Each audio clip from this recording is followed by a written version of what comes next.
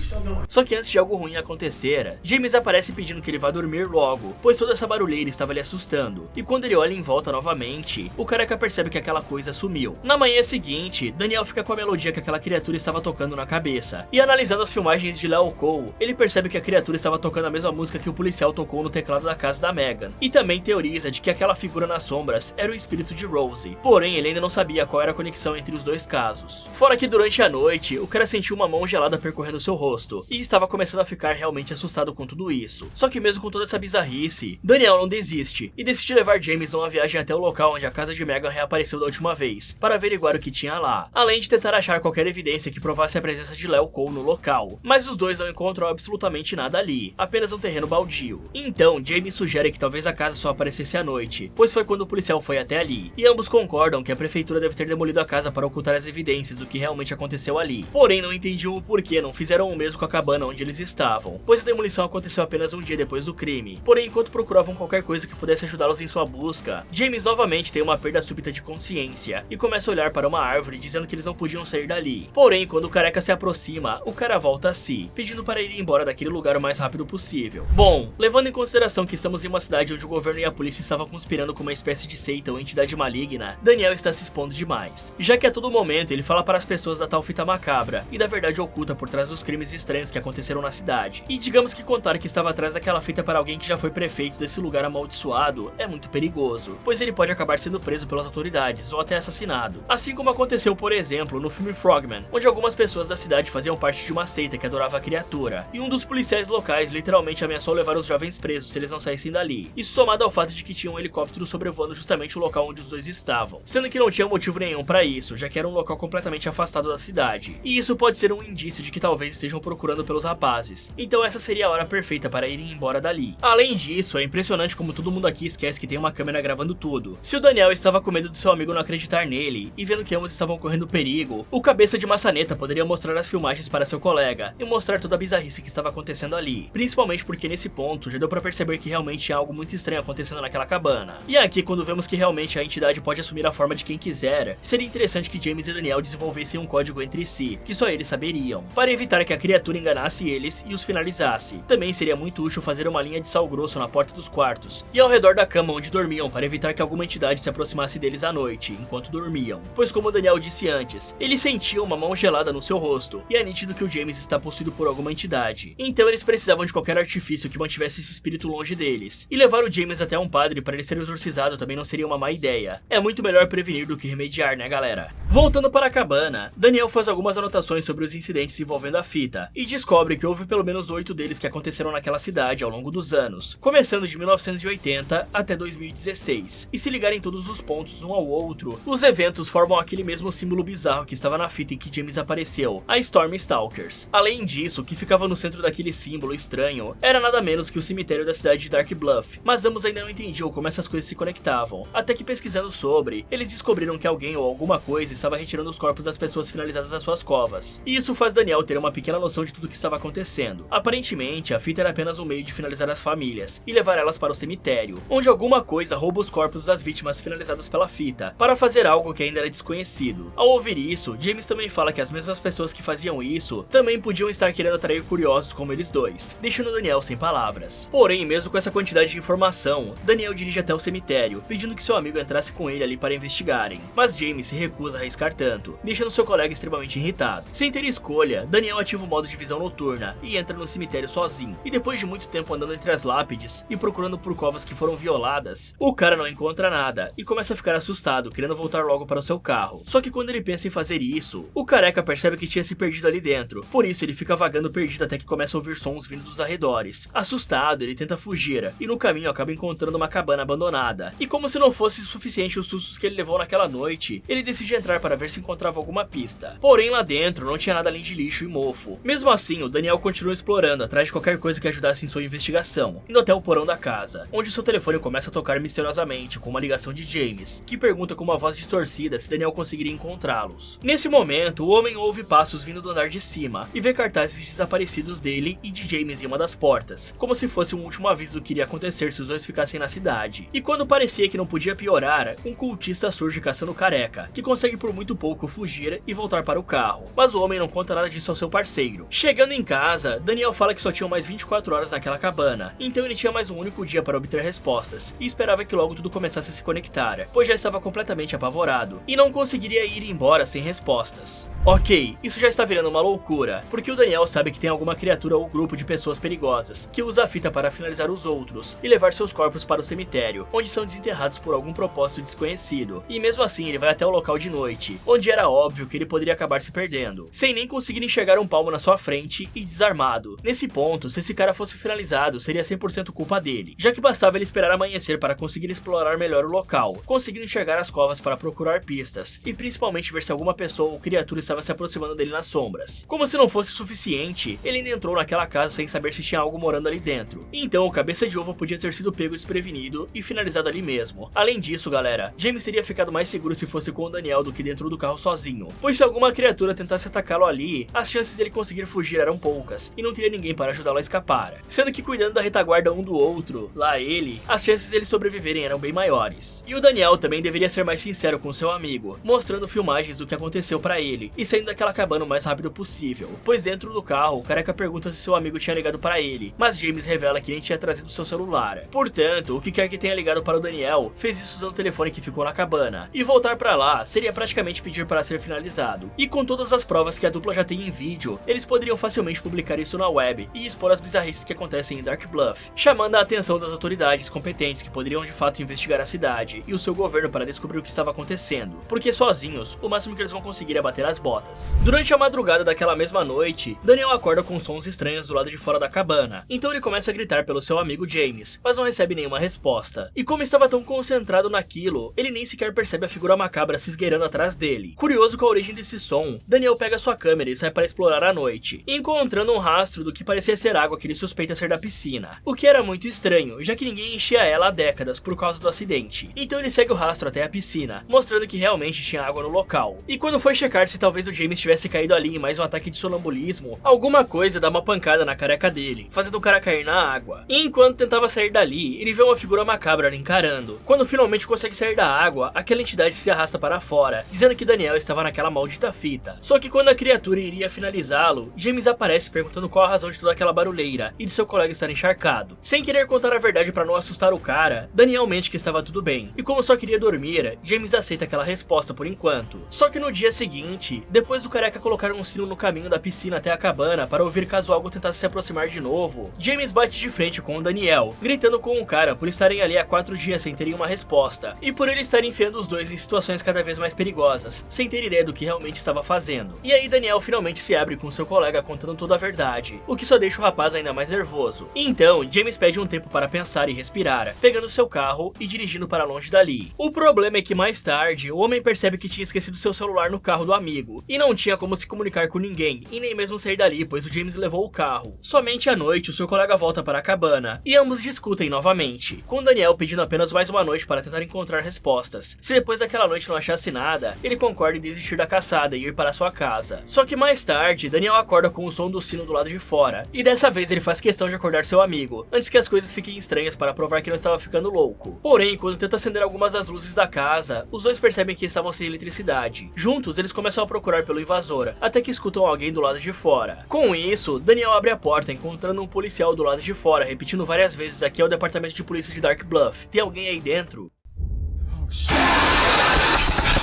Mas quando Daniel sai para falar com o oficial, ele se transforma em uma criatura horrenda e ataca o careca, que pula para trás tentando desviar. E quando ele olha novamente, a fera sumiu. Bom, essa última situação poderia facilmente virar um daqueles vídeos de por que os homens vivem menos, já que tem tanta coisa que esses caras fizeram de errado que eu estou começando a achar que eles realmente querem bater as botas. Isso porque parece que a porta da frente não estava trancada mesmo durante a noite. E nesse ponto, Daniel já sabia sobre a entidade que muda de forma, e deu pra ver que de fato ela tem presença física, já que esbarrou no sino. E como aquele policial estava parecendo muito estranho desde o início, falando como um zumbi, o melhor a se fazer era trancar todas as portas e usar os móveis para barricá-las, e encontrar algo que pudesse ser usado como arma, que nem uma faca de cozinha, por exemplo. Em seguida, se fechar em um dos quartos e dormir juntos até o amanhecer para protegerem um ao outro. Lá ele 1000 vezes. Além disso, o Daniel poderia ter espalhado outros sinos ou qualquer coisa que fizesse barulho, porque se eles não vão nem trancar as portas, era melhor saber de onde essas criaturas estavam vindo. E galera, eu tenho certeza que aquele policial era o Leo Cole, que foi finalizado dentro da casa. Isso porque ele fica repetindo a mesma mesma frase que o oficial Cole disse antes de entrar na casa de Megan. E eu acho que todo mundo que é finalizado pelas criaturas ou pela fita tem os seus corpos roubados para serem transformados em monstros, que vão participar de filmes bizarros para dar origem a uma nova gravação. Se isso for verdade, cada um dos monstros que vimos até aqui eram apenas uma pessoa normal que foi forçada a virar uma criatura horrenda. Cansado de toda essa maluquice, James dá um checkmate em seu colega, pedindo que ele arrume suas coisas se não quiser ser deixado para trás. Pois James não ligava mais para a fita ou para o filme, pois preferia continuar vivo. E aí, sem ter escolhas, Daniel acaba aceitando mesmo que contra sua vontade, e por isso ele fica o caminho inteiro irritado. Porém, durante a viagem, James percebe que seria perigoso dirigir sem os seus óculos, e pede para Daniel seguir o caminho de volta para casa para evitar acidentes. Só que durante a viagem, James acaba adormecendo, e sem pensar duas vezes, o careca desvia o curso do carro para a direção onde a casa de Megan ficava. E quando deu 3 da manhã, ele sai do carro levando as chaves. E quando James percebe o que aconteceu, ele parte para cima do maluco sem pensar duas vezes, e pega as chaves do seu carro de volta. Só que durante a briga, os dois notam que a casa realmente tinha aparecido no local, ficando em completo choque ao notar isso. Nesse momento, James pede pela última vez para irem embora, mas Daniel ignora o pedido do amigo, e sai rondando a casa procurando por uma entrada. Quando finalmente encontra, ele vai de cabeça sem pensar duas vezes, mas percebe que a situação era mais séria do que ele pensava.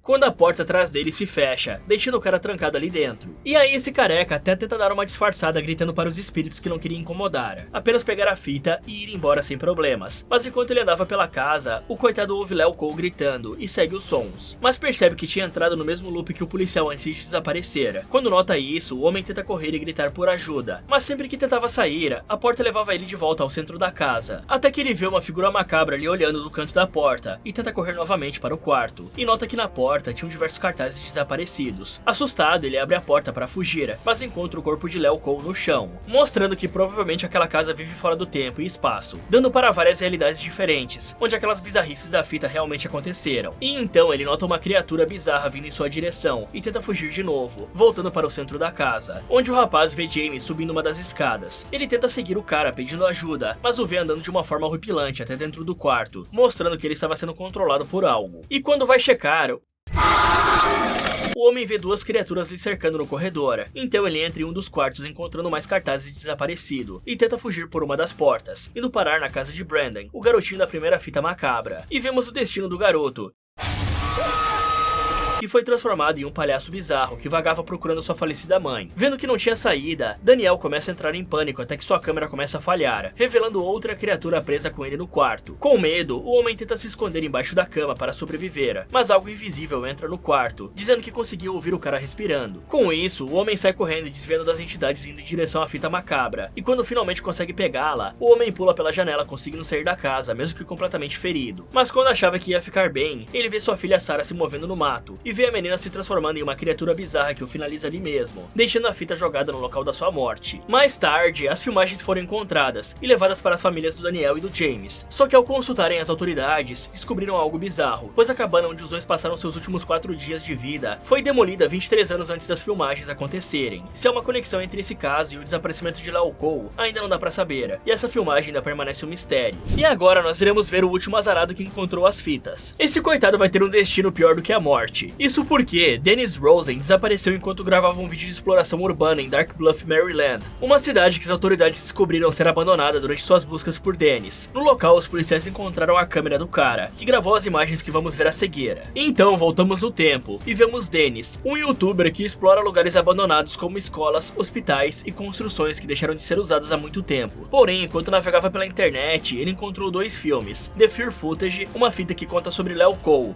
Em sequência, veio The Fear Footage 2, Curse of the Tape, que contava a história de Daniel. E pesquisando sobre esses casos, Dennis descobriu que ambas as histórias aconteceram em Maryland, que coincidentemente era o estado onde ele morava. E o motivo de Dennis ficar tão interessado nessa lenda é que o rapaz não sabia se era real ou falso. Então ele queria investigar para chegar ao fundo dessa história, pois mesmo isso acontecendo no mesmo estado em que ele vivia, o youtuber nunca ouviu falar dessas bizarrices todas. Bom galera, esse cara definitivamente não sabe muito bem o que ele está fazendo. Isso porque ele está se envolvendo com vários perigos diferentes, mas não está se preparando corretamente para para nenhum deles. Vamos começar pelo fato de que ele vai fazer uma exploração urbana em uma cidade praticamente ou totalmente abandonada. Só nessa questão já temos pelo menos uma dezena de preocupações, com as quais precisamos lidar e nos precaver, porque a maioria das casas ou edifícios abandonados já não tem mais a manutenção necessária há várias décadas, ou até mais do que isso, gerando a possibilidade de um colapso estrutural a qualquer momento, por conta das estruturas deterioradas, o que pode fazer pedaços do teto caírem em sua cabeça, o chão desabar embaixo dos seus pés, ou até mesmo a construção inteira cair enquanto você está lá dentro. Como se não fosse suficiente, em construções antigas você ainda tem a chance de ser intoxicado, pois era comum usar chumbo nas construções apenas algumas décadas atrás, mas mesmo se o prédio for mais recente, ainda existem mofos tóxicos, que podem ter se alojado na construção, animais selvagens e insetos perigosos que amam lugares úmidos e escuros para se esconder, principalmente as aranhas venenosas. Tem risco de ferimento com metais enferrujados ou pedaços de vidros jogados no chão, e buracos no chão ou poços de elevador desativados, que podem ser invisíveis na escuridão até que seja muito tarde para você desviar. E eu falo isso por experiência própria, galera. Eu já entrei em alguns lugares esquisitos quando praticava parkour, e qualquer erro pode ser fatal. Fora que mesmo que se você sobreviver a tudo isso, mas ficar ferido, a dificuldade de pedir socorro numa terra tão isolada é gigantesca. Então ninguém vai vir te ajudar antes de você bater as botas. Sem contar que se tiver alguém por perto, ele pode ser um caracudo que vai te finalizar para vender suas coisas e comprar um negocinho. Portanto, é necessário levar algumas coisas para poder aumentar as suas chances de sair vivo desses locais, como lanternas de mão e de cabeça, e principalmente as de cabeça que te deixam com as mãos livres, por caso de você precisar escalar ou se defender de alguém ou algum bicho, máscaras de respiração para não se contaminar com poeira ou mofo, e também luvas e calçados resistentes, para evitar pegar aquele tétanozinho gostoso, ou uma infecção em um ferimento aberto, além de uma mochila pequena com suprimentos e pelo menos um kit de primeiros socorros, óculos de proteção e algumas cordas, caso as escadas estejam inutilizáveis, e você tenha que descer em algum lugar. Além disso, galera, também é indispensável levar um parceiro para te ajudar em todos os momentos, e te dar cobertura caso alguma coisa aconteça. Ir sozinho para esse lugar é uma loucura sem limites, sem contar que o cara vai te ajudar a carregar todas essas tralhas. E como podemos ver, parece que as fitas realmente viraram filmes por aqui, e já que o Dennis queria tanto assim descobrir a verdade por trás delas, ao invés de se arriscar tanto indo para essa tal cidade, era melhor só tentar contato com as famílias de Daniel e James para checar se as histórias eram verídicas, e se alguém realmente sumiu. Isso já seria uma confirmação grande o suficiente para quem sabe impedir esse bobão de ir até lá. Fora que no segundo filme, ele viu que as histórias são usadas para atrair pessoas até a cidade, e criar monstros grotescos. Fora o poder bizarro desse lugar assombrado de recriar edifícios destruídos, como se nunca tivessem sido tocados, praticamente como se fosse de outra dimensão. Então, se o youtuber for ficar em algum hotel ou uma casa próxima da região, ele deveria pesquisar bem a história do local, para não cair em nenhuma armadilha fantasmagórica, ou evitar hotéis, casas e pousadas, e apenas dormir em seu carro, porque se algo desse errado à noite, era só ir para o banco da frente e dirigir para longe dali. Determinado a chegar ao fundo dessa história, ele arruma suas coisas e pega a estrada no dia seguinte para ir em direção a Dark Bluff, explicando que se de fato essas filmagens fossem reais, ele queria saber por que os casos não eram mais conhecidos, levando em consideração que são histórias muito bizarras. E se tudo fosse falso, o rapaz queria entrevistar as pessoas daquela cidade, para saber como elas se sentiam em relação a todas aquelas histórias. Depois de uma longa viagem, o youtuber começa a se aproximar de Dark Bluff, encontrando toda aquela neblina, e dizendo que até agora tudo que viu nas filmagens sobre a cidade ser cercada de uma neblina misteriosa e intensa eram reais. Então, após mais alguns quilômetros, Dennis se depara com a placa lhe dando boas-vindas a Dark Bluff, ficando extremamente feliz por ter chegado bem no seu destino. E durante o caminho até a cidade, ele conta que quando era criança viu um fantasma em sua casa perto do armário, que era uma mulher estranha vestindo um vestido preto. Porém, ninguém acreditou nele, e por isso Dennis se tornou fissurado em explorar o sobrenatural para provar a todos que fantasmas realmente existem. E por isso, quando ouviu falar da filmagem, ele precisava ir até lá para dar uma olhada. Após dirigir muito, Dennis finalmente chega no que seria a primeira casa em Dark Bluff. O problema é que ela parecia ter sido abandonada há décadas, estando completamente destruída e caindo aos pedaços literalmente. Mas aqui o homem encontra uma única coisa que se destacava dos escombros, um brinquedo de ursinho movido a pilhas, que estranhamente ainda funcionava. E como um bom tio, ele decide levar esse troço para sua sobrinha. Seguindo o caminho, o cara também encontra alguns caixões desenterrados e jogados ao lado da estrada, como se as pessoas enterrassem os corpos ali mesmo, o que parecia bem bizarro. Longe dali, o homem encontrou mais uma casa abandonada, só que o estranho dessa era que ela estava mobiliada e novinha em folha, com a torneira ligada, desenhos jogados na mesa e comida fresca ali perto. E aí o Dennis até fala que as pessoas daquela casa parecem ter saído correndo de alguma coisa, abandonando tudo para trás, e fica se perguntando o que pode ter causado tudo isso. Depois de dirigir mais um pouco, Dennis encontra mais uma casa novinha em folha, e depois de bater na porta algumas vezes e perceber que não tinha ninguém ali, ele decide invadir para dar uma olhadinha, encontrando brinquedos espalhados pelo chão e um chuveiro ligado, como se a pessoa que estivesse tomando banho simplesmente estava com tanta pressa para fugir com a sua família, que deixou tudo exatamente como estava e foi embora sem levar nada. Ou será que ela desapareceu? No mínimo isso é muito bizarro. Assustado, o homem vai embora fora daquela casa. E dirigindo por todo o território de Dark Bluff, ele encontra um cemitério que parecia ser o local onde Daniel se perdeu no Fear Footage 2. E após dar uma boa olhada no lugar, Dennis percebe que realmente não tinha nada de interessante para mostrar aos seus seguidores no vídeo. Ok, é impressionante como ninguém nesses 3 filmes consegue simplesmente checar as filmagens que gravaram. Isso porque desde que Dennis chegou na cidade, a sua câmera está tendo falhas absurdas e interferência nas imagens, o que pode significar presença paranormal nos arredores. Porque como eu já falei várias vezes aqui, galera, os estudiosos da área paranormal afirmam que fantasmas emitem ou manipulam campos eletromagnéticos, que podem causar interferência em aparelhos eletrônicos, como câmeras e gravadores, causando distorções inexplicáveis no dispositivo. Tanto que um dos equipamentos necessários que o deles deveria ter trazido para sua exploração era um detector de eletromagnetismo para conseguir evitar ou encontrar os fantasmas que viu nas 2 outras fitas. Outra teoria bem interessante, galera, é que entidades sobrenaturais precisam de algum tipo de energia para se manifestarem, e os aparelhos eletrônicos podem ser uma fonte fácil e acessível para eles. Segundo os estudiosos da área, isso explica o porquê de baterias ou aparelhos falharem na presença de atividade paranormal. Então seria bem legal levar umas baterias extras para a câmera e para a lanterna, para complementar o kit que montamos anteriormente. Se bem que o senso de autopreservação desse maluco é o mesmo do Léo Cole na primeira fita, já que ele entra nessa casa abandonada e que nitidamente pode desmoronar a qualquer momento, como se ele estivesse entrando na casa da sua mãe, sem medo nenhum. E ainda por cima ele nem repara ou acha estranho o fato de ter um brinquedo eletrônico novinho e funcional num local que parece estar abandonado há pelo menos algumas décadas, indicando que talvez ainda tenham moradores ali. E mesmo sabendo disso tudo, o Dennis vê uma casa completamente mobiliada e com nítidos sinais de que alguém morava ali, e invade o local mesmo assim, sendo esse um ótimo jeito de ganhar um belo tiro na cara. A sorte dele é que o lugar também está abandonado, e se eu encontro esse tanto de casas vazias, eu ficaria bem preocupado. No mínimo eu pensaria que aconteceu algum evento apocalíptico por ali enquanto eu estava dirigindo, e esse evento forçou os moradores a fugirem dali. Mas o que motivou isso ainda é um mistério, mas já devia ser o suficiente para o Dennis sair daquela cidade o mais rápido possível, mas ele nem parece preocupado com essa questão. Frustrado em não ter encontrado uma única alma viva e sem qualquer resposta para suas perguntas, Dennis decide entrar no seu carro e dar meia volta, falando para seus seguidores que tinha um plano B para o vídeo não ficar muito chato, que era explorar uma serralheria abandonada que ficava perto daquele local. O problema é que quando chega na borda da cidade, o youtuber se depara com placas dizendo que aquele era o fim da estrada, o que era muito estranho, pois o rapaz tinha certeza que aquele era o local de onde ele veio. Só que até aí, o Dennis acha que apenas tinha se confundido, até que ele vira para trás e percebe que a estrada por onde ele veio tinha simplesmente desaparecido, e no lugar dela foi gerada uma imagem espelhada da paisagem em sua frente, como se Dark Bluff estivesse viva e mudando a todo momento. Assustado, ele pega seu celular e liga para seu amigo Chris, tentando pedir ajuda, mas não demora muito para o sinal de telefone ser cortado, deixando Dennis sem qualquer forma de se comunicar com o mundo exterior. E isso faz o youtuber entrar em pânico, até que ele nota uma estradinha do outro lado da floresta e decide ir até lá para ver se conseguia alguma ajuda, ou via algum carro passando que pudesse lhe dar uma carona. Porém, ao chegar ali, Dennis nota algo muito errado, pois ele estava na estrada que dava para a cabana onde o Daniel e o James ficaram em The Fear Footage 2. Mas o medo é tanto que ele mal tem tempo de pensar sobre isso. Ele entra na cabana procurando por qualquer pessoa que pudesse ajudá-lo, mas novamente não encontra ninguém. E quando volta ao lado de fora para ir até o seu carro, o homem se assusta ao perceber que seu veículo tinha desaparecido, e tudo que tinha naquela estrada era um monte de pássaros mortos. Isso faz o Dennis entrar em choque. Então ele se senta no chão, dizendo que tudo isso não poderia estar acontecendo, já que era impossível essa situação ser real. Sem ter outra opção, o rapaz segue caminho a pé pela estrada, e ele anda tanto que quando percebe já tinha anoitecido, e logo ele nota que a situação estava prestes a ficar muito pior. Isso porque mais à frente, Dennis encontra a placa que dava boas-vindas à cidade, e fica feliz em pensar que estava perto de sair dali. Mas tudo muda quando o homem vê marcas de sangue espalhadas pela placa e pelos arredores, e seguindo o rastro, ele encontra o uniforme de Léo Cole jogado na estrada. Bom galera, aqui já podemos notar algo muito preocupante. A cidade está viva e mudando sua estrutura a todo momento, podendo manipular a realidade dentro dela para prender as pessoas que vão até lá. Ou seja, mesmo se o Dennis conseguir ir até a estrada por onde ele chegou, a cidade pode simplesmente criar um contorno que vai fazer o cara voltar ao ponto de partida, tornando impossível uma fuga de carro. Portanto, agora o Dennis está preso ali dentro, pois nem mesmo o GPS consegue identificar o local e nem uma rota de saída. Então, o Dennis tinha duas opções antes de sair do carro: ficar no carro antes dele sumir, é claro, e tentar chamar ajuda, e quem sabe dormir ali esperando que a cidade mude novamente alguma hora, abrindo passagem para ele voltar ou fazer outro caminho, ou então sair do carro e explorar o local em busca de ajuda e uma forma de sair da cidade. Mas se ele optar por sair do carro, é óbvio que a cidade vai mudar de novo e tirar o veículo dele, galera. Isso porque esse lugar está vivo e vai fazer de tudo para prender o cara lá dentro, então não é difícil prever que o veículo vai sumir. Fora que, como eu mencionei antes, entidades paranormais têm a capacidade de interferir em aparelhos eletrônicos, então podemos presumir que a cidade cortou o sinal de telefone com o mundo exterior. Mas ela só fez isso quando o Dennis ligou para o seu amigo, indicando que ela não é onisciente, e sim está apenas observando o cara o tempo todo, como se tivesse olhos em todo o território da cidade. Isso pode pode ser uma informação útil, pois se fizermos algo muito inesperado, pode ser que ela não tenha tempo de reagir. Porém, agora que está desabrigado e sem um veículo para fugir, Dennis tem que tomar muito cuidado para não se perder na floresta e acabar vivendo um bruxo de Blair da vida. Fora que ele literalmente passou pela entrada do local onde o Daniel e o James ficaram na segunda fita. Isso por si só já deveria alertar o Dennis do que estava por vir, porque já sabemos que aquela cabana foi demolida. Então a cidade estava fazendo novamente aquela coisa de ficar indo e voltando no tempo, ou quem sabe alterando dimensões. E é exatamente por isso que ele não deveria ter ido sozinho, porque agora se alguma entidade demoníaca pular no pescoço dele, não tem ninguém para ajudá-lo, como era o caso de Daniel e James, por exemplo. Fora que agora, o Dennis precisa manter a calma a todo custo para pensar com cautela, porque qualquer erro pode custar a vida dele, como por exemplo, o fato do cara ter gritado quando viu sangue na placa da cidade, porque esse berro poderia facilmente chamar a atenção de alguma criatura que fez aquilo, e ainda pode estar por perto. Com medo de ser o próximo a ser abatido, Dennis continua sua caminhada até que encontra uma espécie de pousada na beira da estrada. Lá ele tenta conseguir ajuda gritando por socorro, mas como todos nós já esperávamos, não tinha ninguém na casa. Frustrado, o homem invade procurando por recursos, e encontra um moletom para se proteger do frio, bebe uma água depois de horas caminhando, e também encontra uma lanterna para ajudá-lo a enxergar no escuro. Procurando por mais pistas do que estava acontecendo, e alguém que pudesse lhe ajudar, o youtuber vê que em um dos quartos eram exatamente 3 horas da manhã, e vasculhando os armários dos quartos, ele encontra um toca-fitas, e 2 fitas datadas de outubro de 1990, onde ele escuta uma garota gravando uma espécie de diário em um áudio, e falando sobre como seu irmão estava estranho desde que encontrou uma fita bizarra no celeiro da família, e não parava de assisti-la todos os dias. Nesse momento, ouvimos o tal irmão entrando no quarto e atirando na garota a sangue frio. Isso assusta Dennis, que decide sair dali o mais rápido possível, mas assim que pisa do lado de fora da pousada, ele ouve trovões mesmo sem uma única nuvem no céu, e começa a ouvir passos correndo ao seu redor. Com isso, o cara grita perguntando quem se escondia na escuridão, e recebe risadas macabras de crianças, vindo de todas as direções. Com medo, ele volta para a pousada, se sentando no sofá até a noite passar, e acaba pegando no sono. Mais tarde, ele acorda com pancadas fortes vindas do lado de fora, e decide ir checar o que estava acontecendo. E aí, mesmo perguntando quem era o responsável por isso, o youtuber não recebe nenhuma resposta, e segue o som até o celeiro que ficava perto da pousada. E aí, ele encontra um cara batendo sua cabeça contra a parede, e quando Dennis pergunta o que estava acontecendo, o homem fala que ficou triste, pois finalizou a sua mãe, pai, irmã e a si mesmo.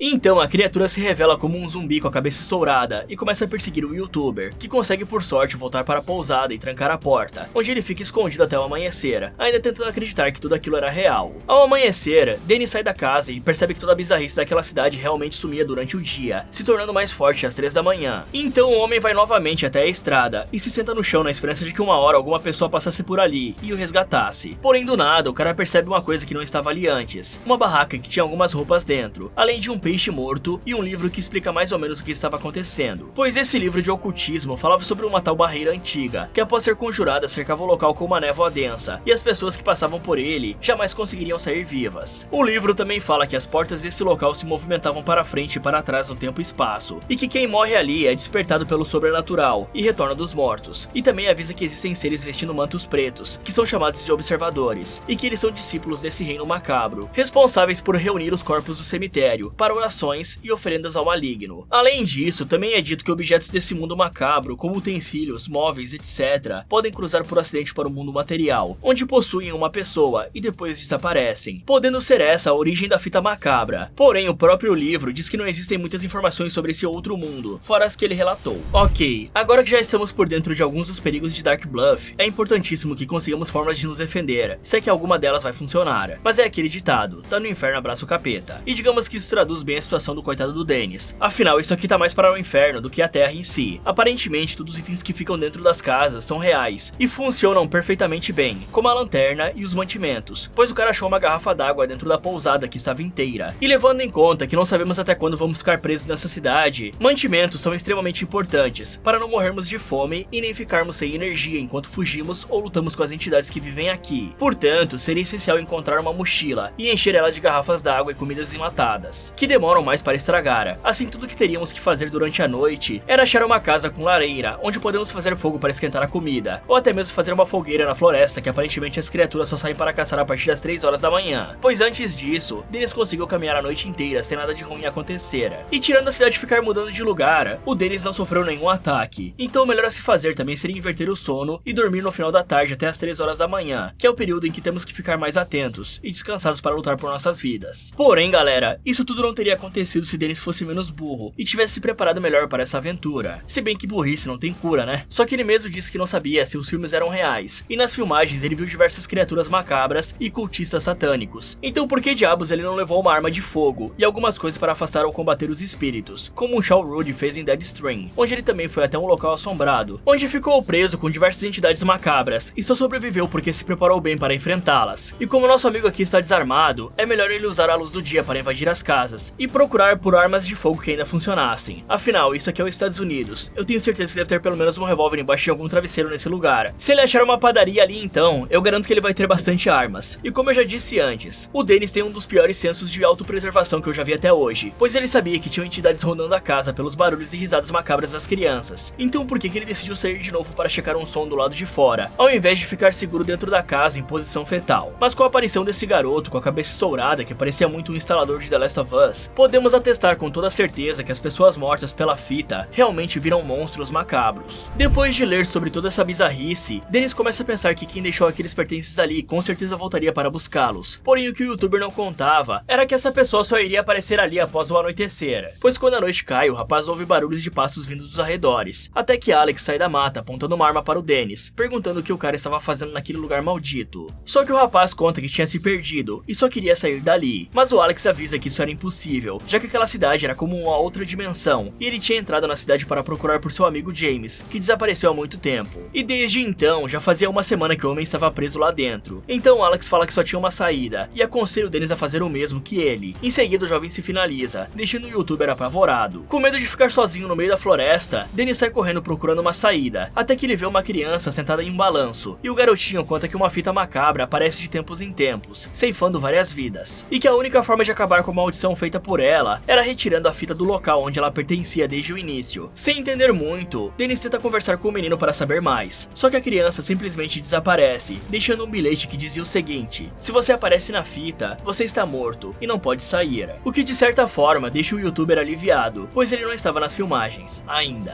Seguindo o caminho, o rapaz percebe algo bizarro, que a cidade jogou ele de volta ao ponto de partida na barraca, e como o homem já não tinha mais energia para andar, ele decide pegar a arma de Alex para se defender e entrar na barraca para se abrigar até a noite passar. Porém, como sempre, assim que as 3 horas da matina chegam e Dennis já está quase apagando de cansaço, ele ouve um bebê chorando do lado de fora e uma mulher gritando que queria seu bebê. Assustado, o cara pede para ela ir embora, mas a moça grita e parte para cima da barraca, recebendo um tiro para ficar esperta. Assustado, Dennis sai para conferir se tinha finalizado a criatura, mas percebe que errou feio, pois ainda conseguiu ouvir a entidade correndo ao seu redor. Com medo, Dennis atira mais uma vez, tentando espantar o monstro, mas acaba gastando sua última munição.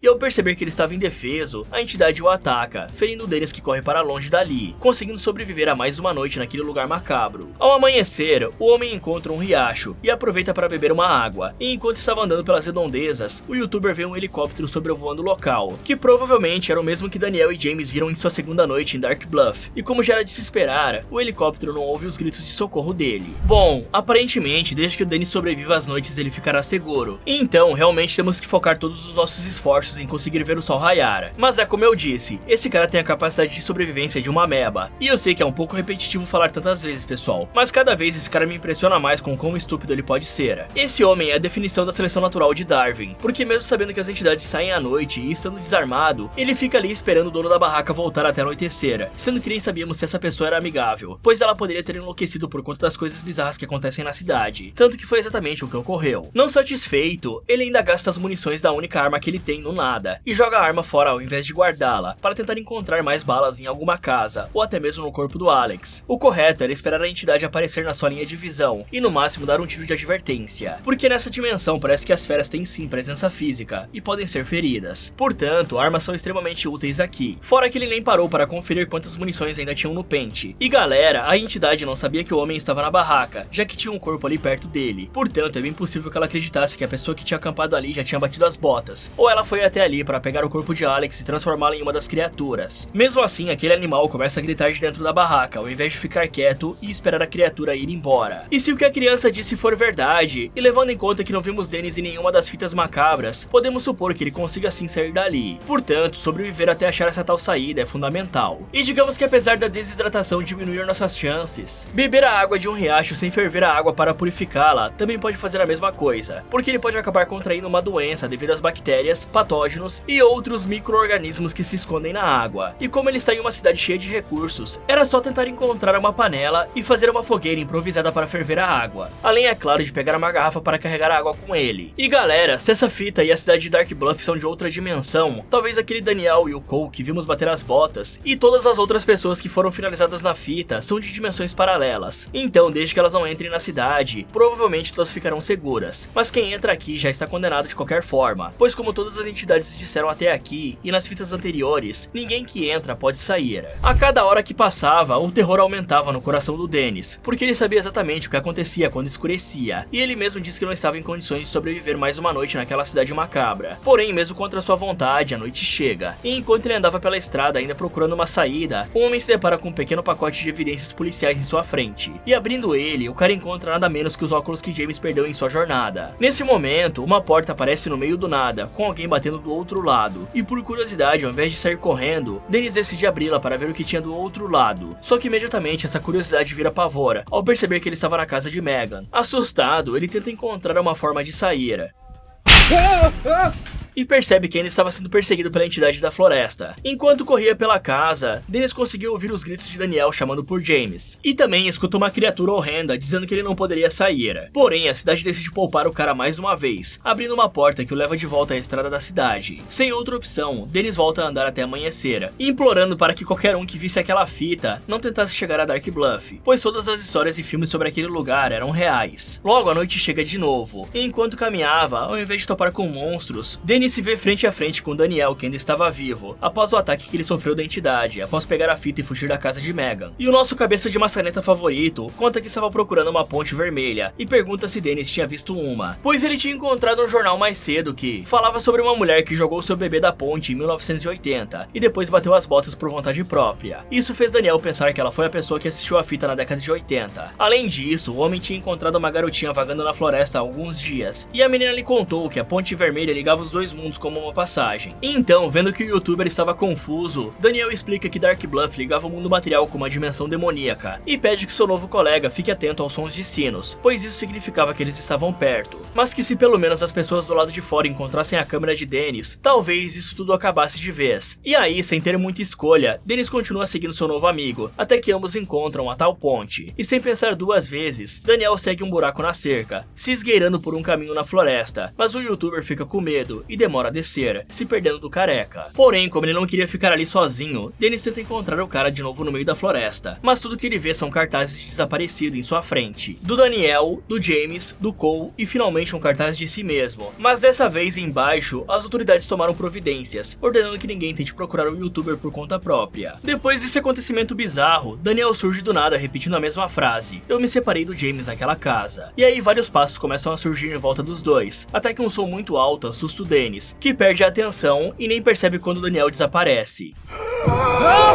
Totalmente em choque, o homem tenta fugir enquanto é perseguido por Daniel, que a essa altura já se transformou em mais um dos monstros de Dark Bluff, até que o youtuber consegue chegar até uma casa, onde ele se esconde na tentativa de sobreviver mais uma noite. Bom, levando em conta o fato de que vimos o destino terrível que Daniel teve no passado, e o fato de que a cidade pode replicar pessoas e locais, além de transformar as pessoas que morrem ali em monstros, Dennis deveria tomar o máximo de cuidado possível com quem encontrar por ali, pois aquele pode muito bem não ser o Daniel, e sim mais uma cópia da cidade. E ele que assistiu aos outros dois filmes deveria saber disso, pessoal. Parece que esse cara sofre de amnésia. Mas se o Daniel está falando a verdade sobre uma possível saída, vale a pena checar. Só que o rapaz não deveria ter seguido esse careca pro meio do mato, de onde ele acabou de sair e passar um perrengue, né? Ao invés disso, seria melhor ele pedir ajuda do Daniel, contando que sabia como quebrar a maldição da fita, e mostrar as gravações do que aconteceu com o Alex, pois juntos, eles teriam mais chances de encontrar a fita, e cobrirem a retaguarda um do outro, lá ele, para evitar que alguma criatura se aproxime das sombras. Fora que se aquele for o verdadeiro Daniel que só ficou preso na cidade depois da segunda fita, quer dizer que ele conseguiu sobreviver por meses ali dentro, e deve conseguir nos ensinar bastante coisa sobre como funciona Dark Bluff. Além disso, pessoal, pelo que parece, a cidade só consegue spawnar e controlar uma entidade por vez, já que nunca tem mais de uma em cena, e aparentemente elas aparecem em locais onde houveram assassinatos envolvendo a fita. Então, se esse youtuber tivesse estudado o local, é bem possível que ele conseguisse evitar as áreas em que isso aconteceu para continuar vivo e diminuir o contato com as entidades de Dark Bluff. Mas agora já era tarde, pois tanto ele quanto nós sabemos que se você vê um cartaz seu desaparecido, é porque já não tem mais como sobreviver. Fora que com mais esse desaparecimento em Dark Bluff, a polícia deveria cercar logo essa área e fechar as estradas que dão para esse local, impedindo que os turistas e os curiosos entrem na cidade, protegendo ela mais ou menos como fazem com a Área 51 com soldados na fronteira, e estudar esse portal interdimensional que fica ali com a ajuda dos cientistas, montando bases ao redor da cidade, tipo como foi feito nas Backrooms, porque imagina se essas criaturas demoníacas conseguissem cruzar para o nosso mundo. Aí os guardas já estariam ali para fuzilar qualquer coisa que saísse daquele portal, e quem sabe conseguir fechar ele um dia. Enquanto estava ali dentro, torcendo para as feras não conseguirem encontrá-los, Dennis ouve uma televisão da sala ligando, o que era estranho, pois toda a cidade de Dark Bluff não tinha eletricidade. Mas quando se aproxima, o homem percebe que ali estava a filmagem responsável por toda aquela maluquice, a Fear Footage. E se lembrando do que aquela criança lhe disse, Dennis retira a fita dali, dizendo que essa deve ser a casa onde essa coisa apareceu pela primeira vez. Porém, quando ele achava que tudo tinha acabado, o homem ouve Daniel batendo na porta, pedindo para entrar, pois se ele pegasse a fita, aquelas coisas iam tirá-lo da cidade macabra. O youtuber até tenta procurar uma saída, mas ele encontra uma criatura que parece ser amigável, e ela avisa que Dennis não devia ter atravessado aquela ponte, pois agora eles sabem que o cara estava naquele mundo. Nesse momento, o cara nota que era a hora do capiroto, exatas 3 da manhã, e sabendo que o bicho ia pegar, ele tenta fugir para salvar a sua vida, mas o coitado percebe que estava sendo seguido por um dos cultistas, os discípulos do mal. Assustado, o youtuber foge até que percebe onde estava, no cemitério de Dark Bluff, e depois de percorrer uma distância absurda, ele tropeça caindo de frente àquela casa que o Daniel encontrou e perdeu a fita. Porém, sem tempo para pensar, Dennis decide entrar ali para se proteger. Só que pouco tempo depois, mais uma daquelas criaturas aparece, dizendo que era o coveiro que morava naquela casa, até encontrar a fita macabra em seu porão, e revela que foi ele quem assistiu pela primeira vez em 79, dando início à maldição na cidade de Dark Bluff. E aí, Dennis pergunta o que era aquele lugar, e a criatura responde que o homem só saberia se desaparecesse como todos os outros.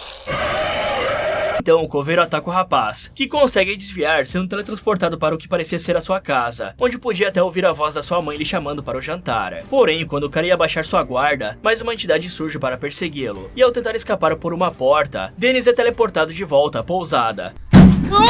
Porém, dessa vez tinha uma criatura se rastejando pelas trevas, fazendo o cara fechar a porta e desejar estar em qualquer outro lugar que não fosse aquela casa. Só que Dark Bluff não é tão boazinha, e além da câmera dele começar a falhar, outra entidade gigante aparece para finalizar o cara. Só que quando ele fecha a porta, o homem é transportado para a casa onde achou a fita e fica completamente sem entender o que estava acontecendo. Com medo, ele continua procurando uma saída, até que ouve aquele brinquedo de ursinho que achou mais cedo tocando na escadaria, e depois de desligá-lo para conseguir ouvir os arredores, uma criança demoníaca aparece segurando o brinquedo, o que assusta o youtuber, que foge dali, saindo para o lado de fora, e sendo transportado de volta à casa do coveiro. Já sem esperanças de sobreviver, Dennis vai até o sótão e se tranca torcendo para nenhuma criatura encontrá-lo. Porém, quando pensava que estava seguro, alguma coisa abre a porta, e o rapaz ouve a voz do Alex o chamando, e dizendo que achou uma saída da floresta. Mas quando o cara vai checar, descobre que o Alex já tinha se transformado em outra coisa, então ele tenta fugir de todas as formas, até que se lembra do que o coveiro disse sobre a fita estar no porão. O cara vai até o andar de baixo para procurá-la, encontrando a fita em um dos cantos da casa, e encerrando o ciclo. Então ele sai da casa correndo, achando que tudo tinha acabado, mas percebe que ele estava sendo perseguido por cultistas que tentaram atirar nele várias vezes. Mas Dennis consegue fugir para a estrada, onde infelizmente é atropelado por um carro. Logo, os 3 amigos que estavam lá dentro saem para checar o que tinha acontecido, e esses caras são o Jay, o James e o Alex. E quando James tenta ligar para as autoridades, ele é finalizado, iniciando a fita Stormstalkers e fechando o ciclo de vez. Porém, o sacrifício de Dennis não foi em vão, já que após encontrarem as gravações dele, as autoridades fecharam todas as rotas que entravam e saíam de Dark Bluff e excluíram a cidade dos mapas para que ninguém nunca mais fosse até lá. Todos os 268 moradores de Dark Bluff foram considerados desaparecidos, e as autoridades pedem que ninguém que tenha informações entre em contato, para evitar que essa história se espalhe e mais um ciclo da fita comece. Bom, galera, está na cara que tudo isso faz parte de um ritual muito maior, e apenas pessoas comuns não seriam capazes de parar nada disso. Então, no momento em que você fosse fisgado pela curiosidade de descobrir se a cidade era real, você estava condenado, pois mesmo conseguindo escapar daquela dimensão maldita, os cultistas, que provavelmente foram os que começaram tudo isso, estariam prontos para te finalizar na base do chumbo, para evitar que esse culto fosse revelado para a humanidade. Provavelmente as fitas vão chegar em outras pessoas nessa realidade, e elas irão continuar indo até Dark Bluff. E aí todos nós sabemos que o destino delas é sentar no colo do capitão capiroto. Fala galera, se vocês fossem parar em uma cidade cheia de entidades macabras como essas, o que vocês fariam? Me contem nos comentários. E se você fosse um agente do FBI que tem que caçar um assassino que parece usar magia negra para obrigar suas vítimas a se finalizarem, e que talvez a sua família seja o próximo alvo, o que você faria? Quer saber se a Agente Hacker conseguiu capturar esse assassino extremamente inteligente? Então clique aqui nesse vídeo, ou aproveite para ver outras sugestões do Errotando Filmes. Muito obrigado por assistir, e lembre-se de tomar cuidado quando forem visitar cidades abandonadas. Nunca se sabe se ainda existe algo morando por lá.